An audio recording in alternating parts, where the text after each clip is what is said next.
Welcome to the Admin Guide to Becoming a Cybersecurity Advocate.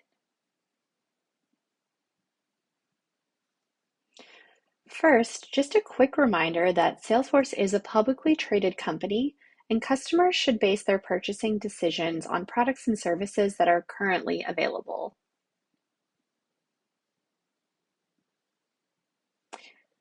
Thanks for tuning in today. My name is Laura.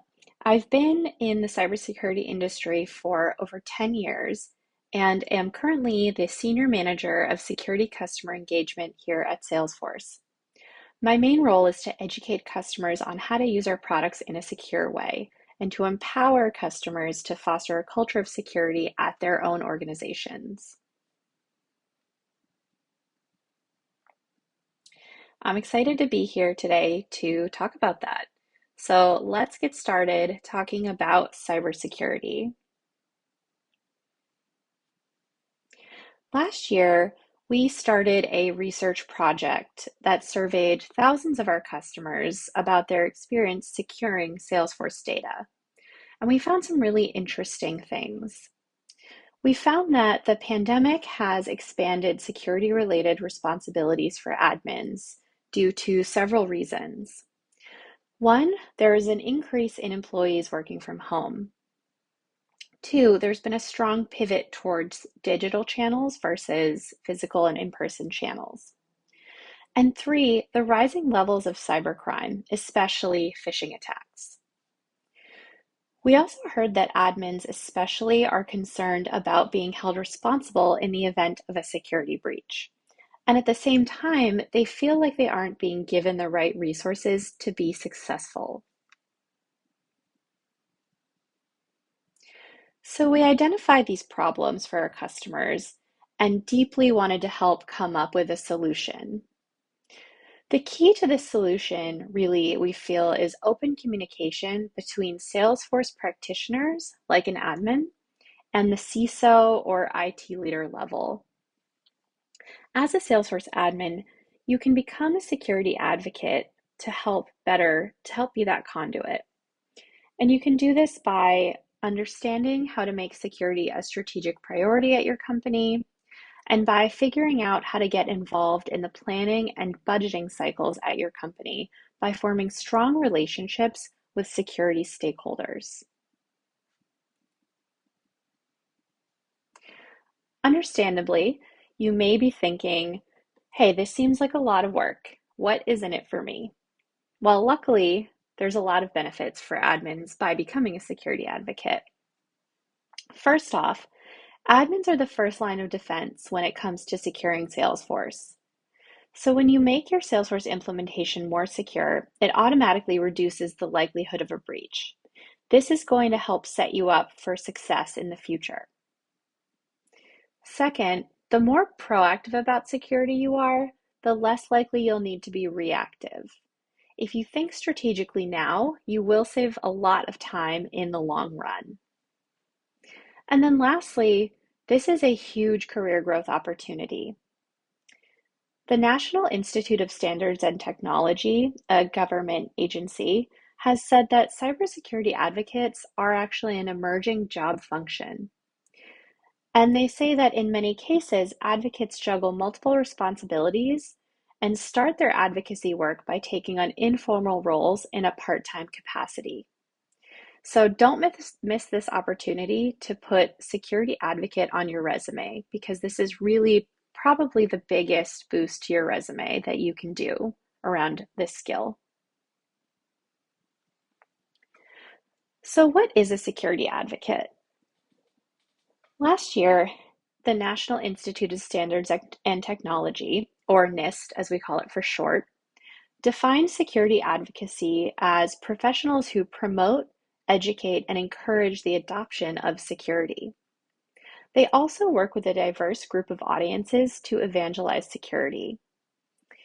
There can be many types of advocates, including security researchers, security awareness professionals, consultants who work with their clients to implement security measures and changes. And then I'd also argue Salesforce admins can be security advocates and should be added to this list. There are many qualities that make a good advocate. NIST says that good advocates have a mix of technical acumen, interpersonal and communication skills, as well as the contextual awareness and a customer service mindset. To me, this sounds like a Salesforce admin and so many admins that I know. But how can admins advocate for security as a long-term priority at their organization? Well, let me tell you how. So, step one, understand the risks that your organization faces. This includes overall security challenges like phishing, misconfiguration, and data loss. And it's also beneficial for you to run a threat model simulation to deeply understand any additional risks in your Salesforce implementation. We actually have a Trailhead module that walks you through how to run a threat model. Step two, map out where the security gaps are in your implementation. This might include technical components, as well as things like bandwidth limitations, and it should also call out existing security debt. And security debt is just a term for where you're falling behind when it comes to security. Admins often experience similar problems with security adoption across the board, like lack of MFA adoption, weak password use, other types of misconfiguration, deactivating users on a timely basis. Make sure you're calling those out. And think about how to fill these gaps with other products or by doing audits within your Salesforce implementation. Step three, and this is a hugely important step. Identify the leaders you need to collaborate with to most effectively make security changes. And make sure those leaders are the ones who can approve the budget for any needed resources. Then you want to build a strong business case and create a plan to remedy existing security risks. This is where you want to call out necessary resources and, if needed, security-focused products that will help you meet your security goals. Make sure to frame your request in a way that will compel the stakeholder to act. The best way to do this is to align your message with the leader's key priorities. So, for example, reducing risk to the company overall, meeting compliance needs, increasing customer trust, etc.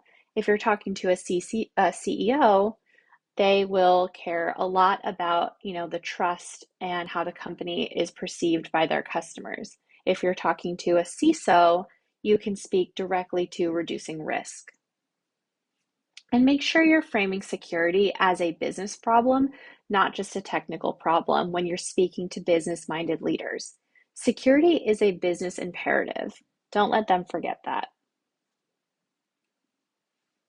So step four, get involved in planning and budgeting cycles at your organization. To overcome the communications divide between you and stakeholders, there needs to be an active dialogue and continuous engagement around your priorities. You can accomplish this by setting up recurring meetings, maybe that's quarterly, maybe that's twice a year, to stay aligned on security priorities. This is extremely important. You need to understand when and how budget requests are made at your organization. And step five, create a strong ongoing partnership with security-focused departments. That may be your security team or your IT team. Suggest working together to educate your user base on risks associated with Salesforce by running phishing tests or educational campaigns together. When you work together to uplift your organization's security posture, you'll naturally be aligned when it comes to prioritizing Salesforce security needs for each other. So here are some helpful security resources for you to take away today. I mentioned the threat modeling fundamental module. There's also the classic Protect Your Salesforce Data Trail. And then our new Security Advocate Super Badge. Definitely check that out. And here are some additional security resources you can find online. Thank you so much for tuning in. I hope you found this presentation helpful. Thank you for watching. We would love to get your opinion on this content, so please leave us some feedback on the comments section below. If you did like this content, give that like button a tap, and of course, if you want to see more videos like this, subscribe to the Salesforce Admin's YouTube channel. If you want to learn more about being a Salesforce admin in general, head on over to admin.salesforce.com. Thanks again.